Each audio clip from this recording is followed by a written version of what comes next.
I've been absolutely obsessed with studying Cao Cao lately, and let me tell you, this guy is probably the most fascinating and controversial figure in all of Chinese history. When I first started reading about the late Han Dynasty and the Three Kingdoms period, I thought I knew what to expect.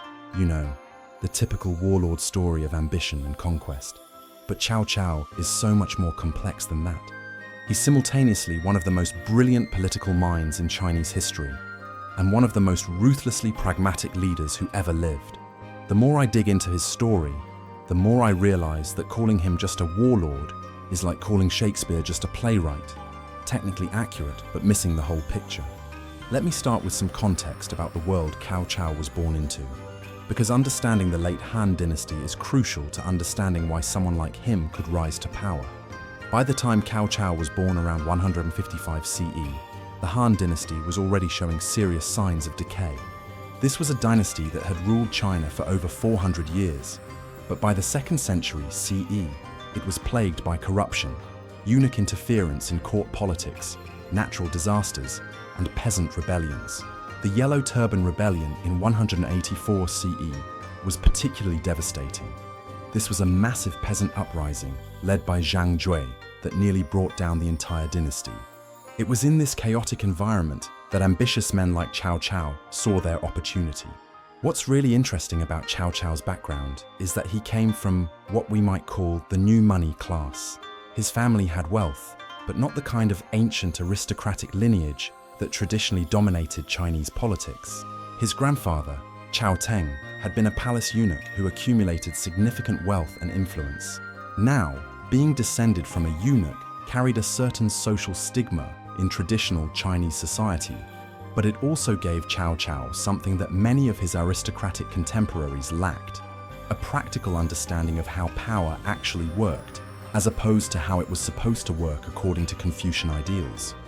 From his earliest days in government service, Cao Cao showed that he was willing to challenge established norms if it served his purposes.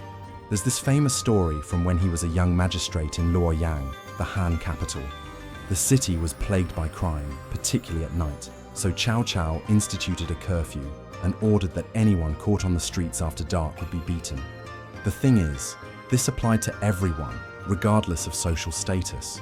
When a relative of a powerful eunuch violated the curfew, Cao Cao had him beaten just like any common criminal.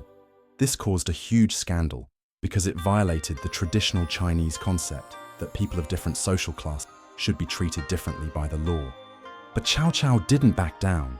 He understood that effective governance sometimes required breaking with tradition. This incident really encapsulates what made Cao Cao different from his contemporaries. While other officials were focused on maintaining proper relationships and following Confucian protocols, Cao Cao was focused on results. He was a meritocrat in an aristocratic age, promoting people based on their abilities rather than their family connections. This approach would later become one of his greatest strengths as a ruler, allowing him to attract talented individuals who might have been overlooked by more traditional leaders. When the Yellow Turban Rebellion broke out in 184 CE, Cao Cao saw it as an opportunity to make his mark.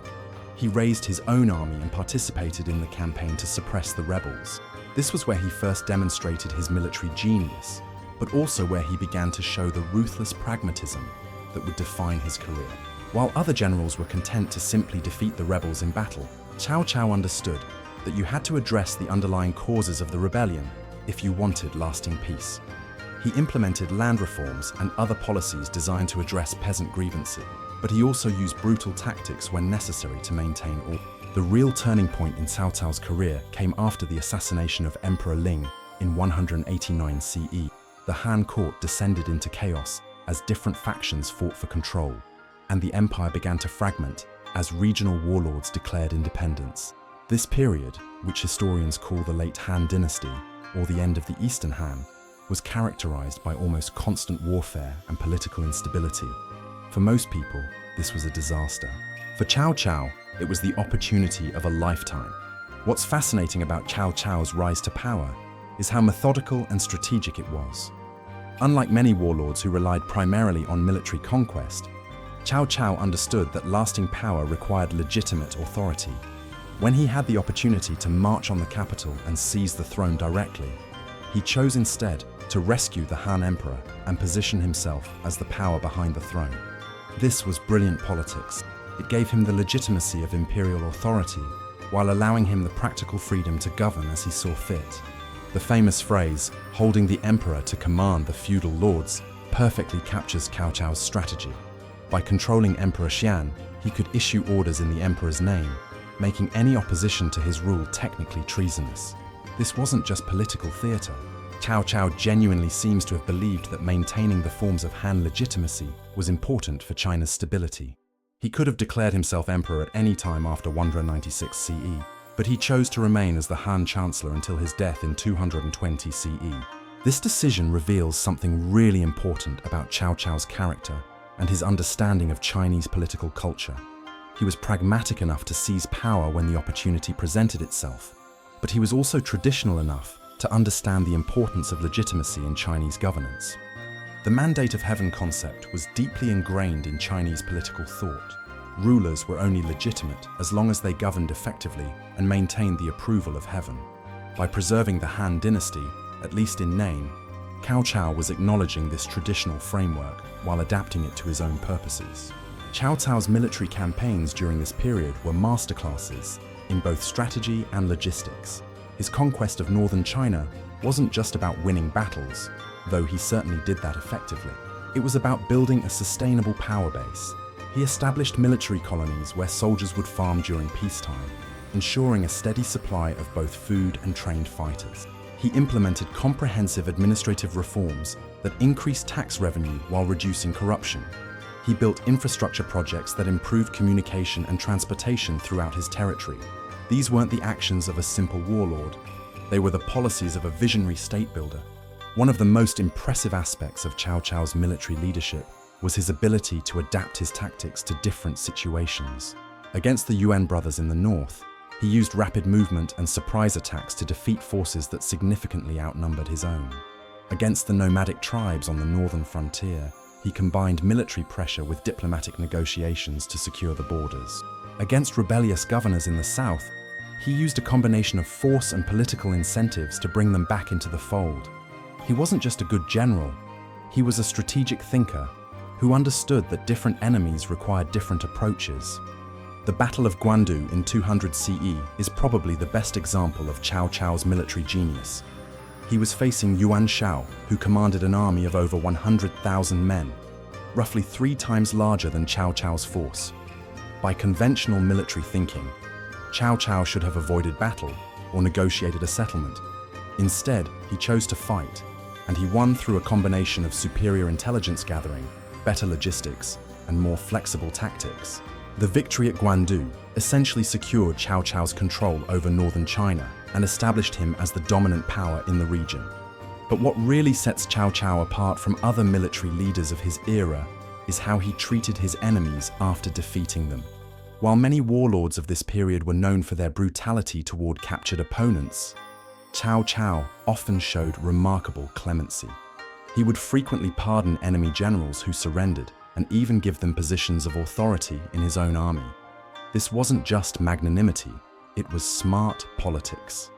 By demonstrating that surrender would be met with mercy rather than execution, he encouraged his enemies to give up rather than fight to the death. This approach to governance extended to his civilian administration as well. Cao Cao was genuinely committed to meritocracy.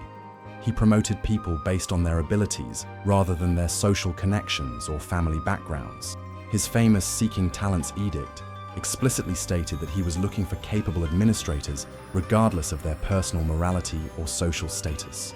This was revolutionary in the context of Han Dynasty politics, where Confucian virtue and aristocratic lineage were traditionally considered the most important qualifications for office.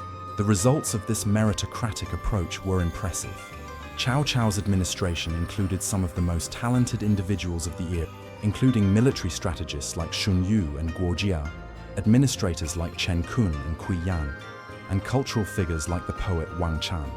These weren't just competent bureaucrats. They were genuinely brilliant people who might never have had opportunities for advancement under a more traditional system. This brain trust was one of the key factors in Cao Cao's success.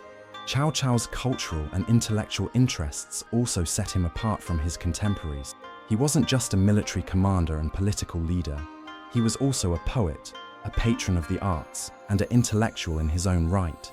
His poetry, particularly his Yuefu pieces, are still studied and admired today for their emotional depth and literary sophistication.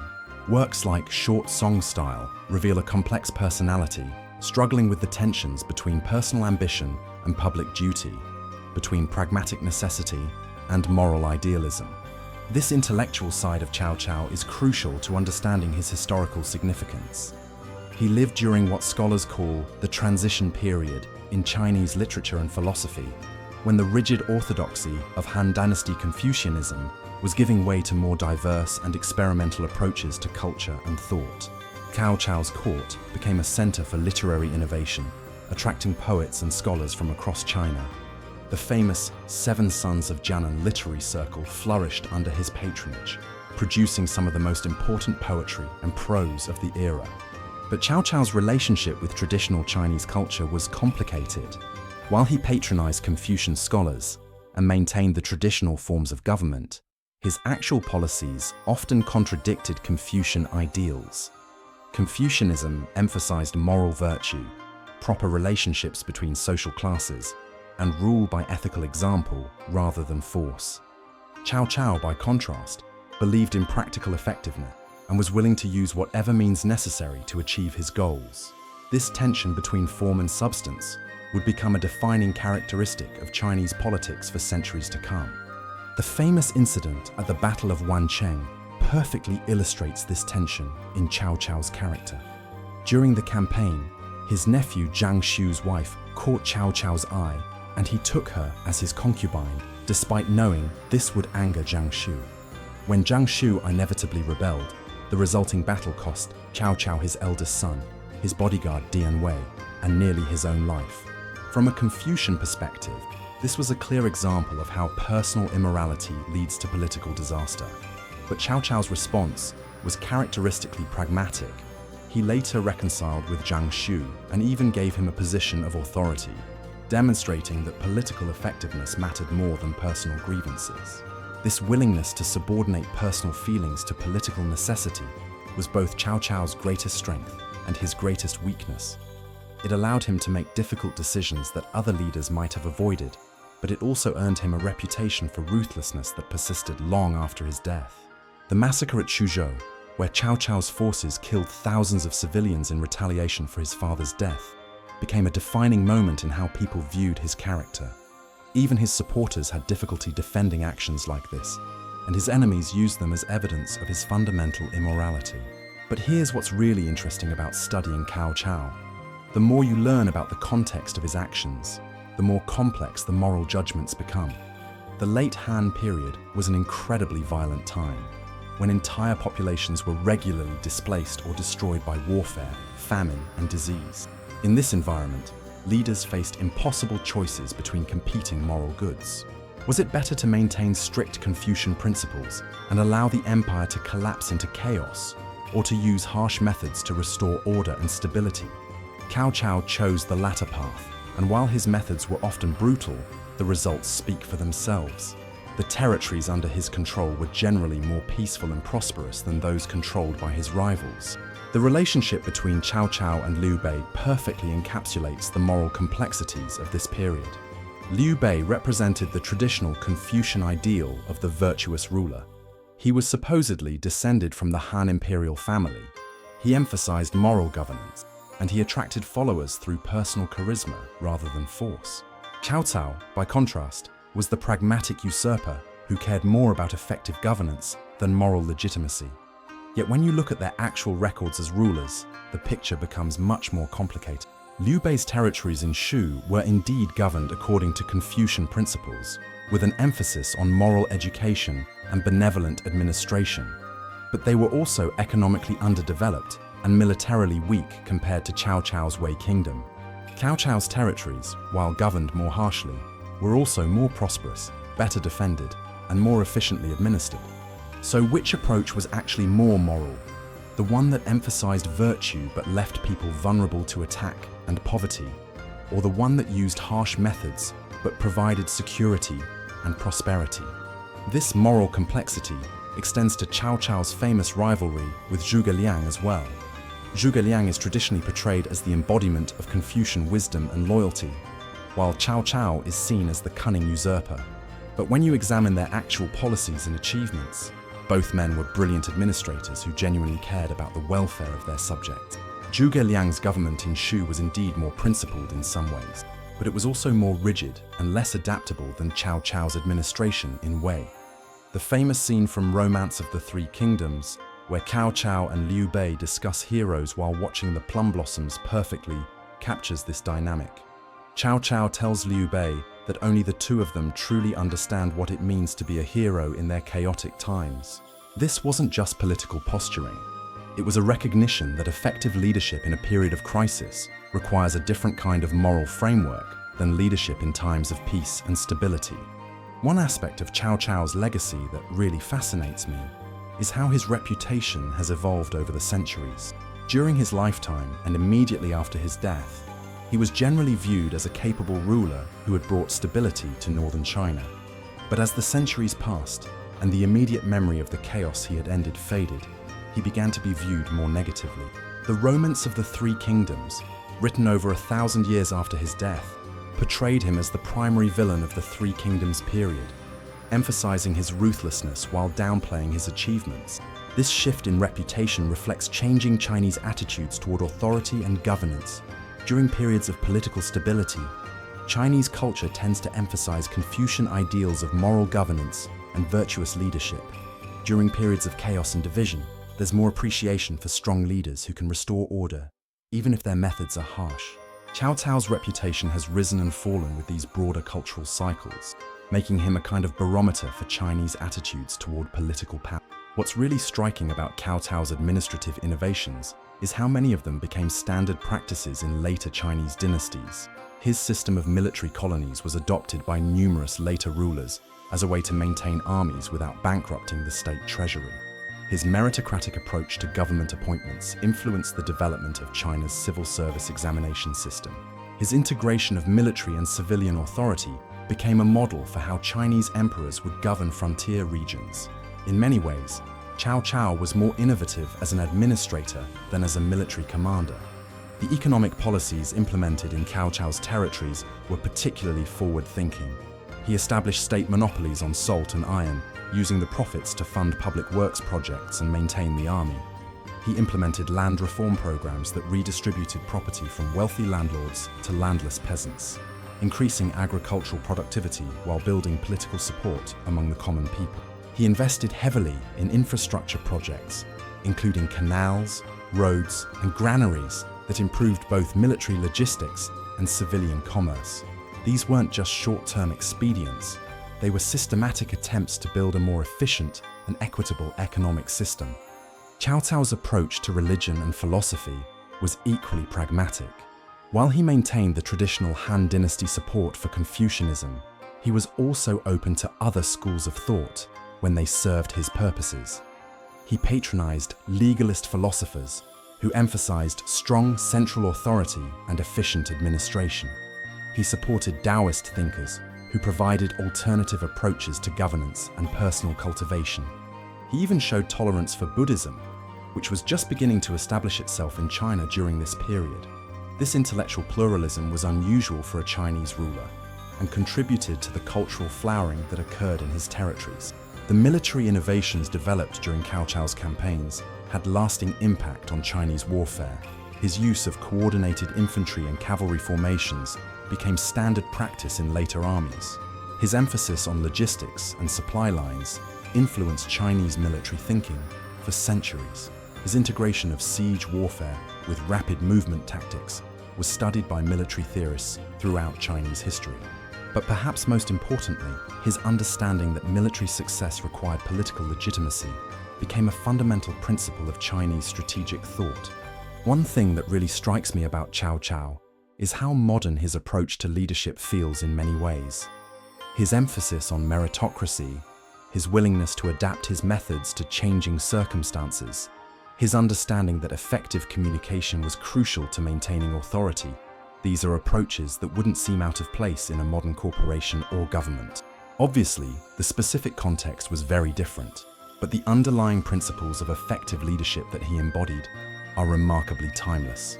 The personal relationships Cao Cao maintained with his subordinates also reveal important aspects of his character.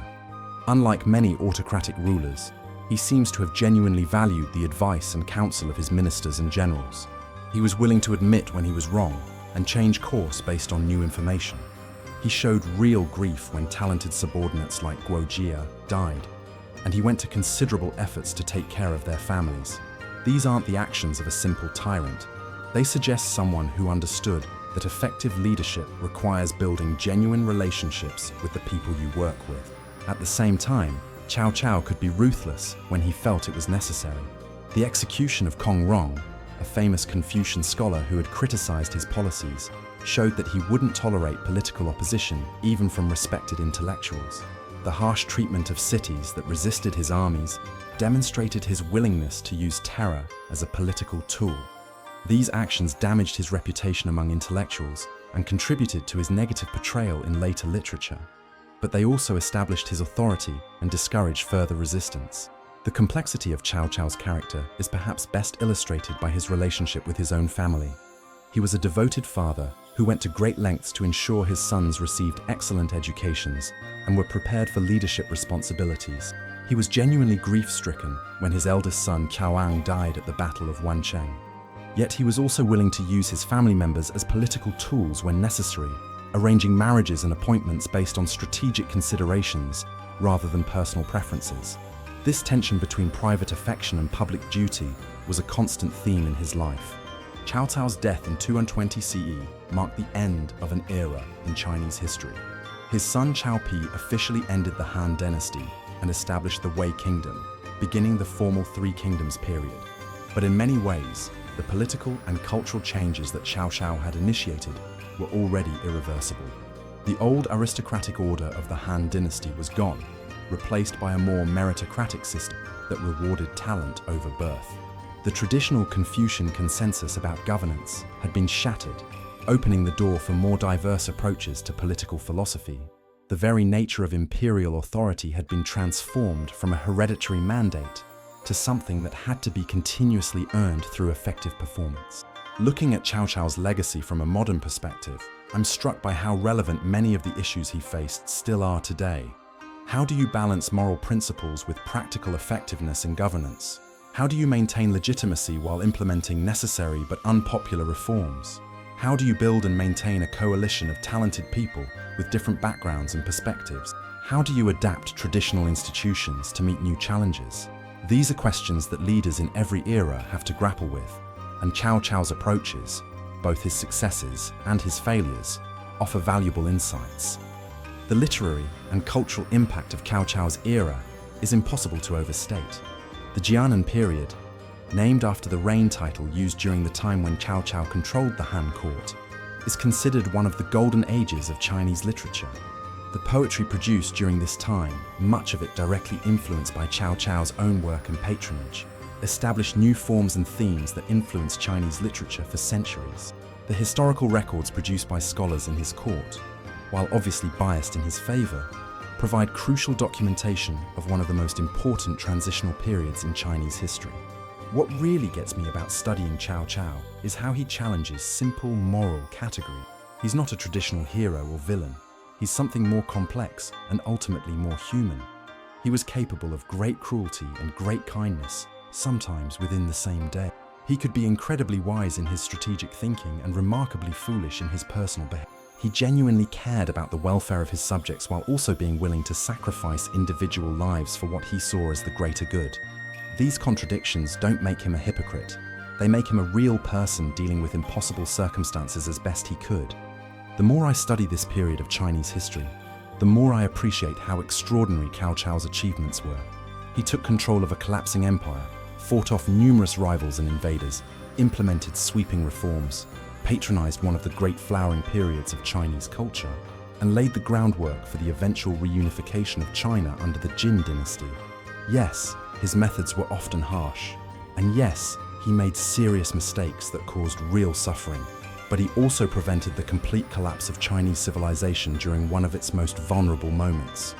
Perhaps most importantly, Cao Cao represents a turning point in Chinese political culture, the moment when practical effectiveness began to matter more than traditional virtue in determining political legitimacy. This shift wasn't necessarily positive or negative. It was simply necessary for China to survive and adapt to changing circumstances. Later dynasties would find ways to reconcile Confucian idealism with political pragmatism, but that reconciliation was only possible because leaders like Cao Cao had first demonstrated that effective governance sometimes required breaking with traditional norms. In the end, I think Cao Cao's true legacy isn't any particular policy or military victory.